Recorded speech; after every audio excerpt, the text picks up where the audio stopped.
திருச்செங்கோட்டில் ஸ்ரீ பெரிய மாரியம்மன், ஸ்ரீ சின்ன மாரியம்மன், அழகுமுத்து மாரியம்மன் உள்ளிட்ட 16க்கும் மேற்பட்ட மாரியம்மன் கோவில்களில் திருவிழா வெகு சிறப்பாக நடைபெற்றது. திருவிழாவின் முக்கிய நிகழ்வான அம்மன் திருவீதி உலா நிகழ்ச்சி நடைபெற உள்ளதை ஒட்டி சிலம்ப விளையாட்டு குழுவினரின் வீர விளையாட்டு நிகழ்ச்சி நடைபெற்றது. இதில் புலிவேடம் அணிந்தும், சிலம்பம் சுற்றியும், சுழல் கத்தி சுற்றியும், தீப்பந்தங்களை சுற்றியும் இளைஞர்கள், சிறுமிகள், பெண்கள் என பலரும் வீர விளையாட்டு விளையாடினர். மேலும் கடந்த ஆண்டு 8 மாத கர்ப்பிணியாக சிலம்பம் சுற்றிய நிவேதா என்ற பெண் இந்த ஆண்டு 8 மாத ஆண் குழந்தையுடன் சிலம்பம் சுற்றியது பார்வையாளர்களை வெகுவாக கவர்ந்தது.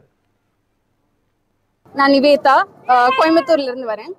எங்க மாஸ்டர் துரோணாச்சாரியார் டி.ஏ. அங்கப்பன் அவர்கள். கடந்த 20 வருஷமா நான் சிலம்பம் கத்துக்கிறேன். அவரு கோவிட் அந்த காலத்துல இறந்துட்டாரு. அதுக்கு முன்னாடி நாங்க 2 தடவை இன்டர்நேஷனல் கோல்டு மெடல் பிளேஸ் பண்ணியிருக்கோம். போன வருஷம் நான் 8 மாசம் தம்பி வயிற்றுல இருந்தப்போ திருச்செங்கோட்ல சிலம்பம் செஞ்சேன். இந்த வருஷம் 10 மாசம் பையனோட சிலம்பம் செஞ்சிருக்கேன். கடந்த 88 வருஷமா எங்க தாத்தா காலத்துல இருந்து எங்க தாத்தா, எங்க அப்பா, நானும் அப்படி பரம்பரையா 88 வருஷமா நாங்க சிலம்பம் சொல்லி கொடுத்துட்டு இருக்கிறோம். அங்கப்பா சிலம்பம்னு 88 வருஷமா நடத்திட்டு இருக்கிறோம். இவங்க கோயம்புத்தூர்ல எங்க அப்பா கிட்ட சிலம்பம் கத்துக்கிட்டாங்க. அவங்க பேர் நிவேதா. போன வருஷம் 8 மாச கர்ப்பிணியா இங்க சிலம்பம் விளையாண்டாங்க, எல்லாருக்கும் தெரியும். இப்போ 9 மாச குழந்தையோட இங்க சிலம்பம் விளையாடுறதுக்கு ஆர்வமா இந்த பண்டிகைக்கு வந்திருக்காங்க. நாங்க போன வருஷமே ஒரு கோரிக்கை வச்சோம்.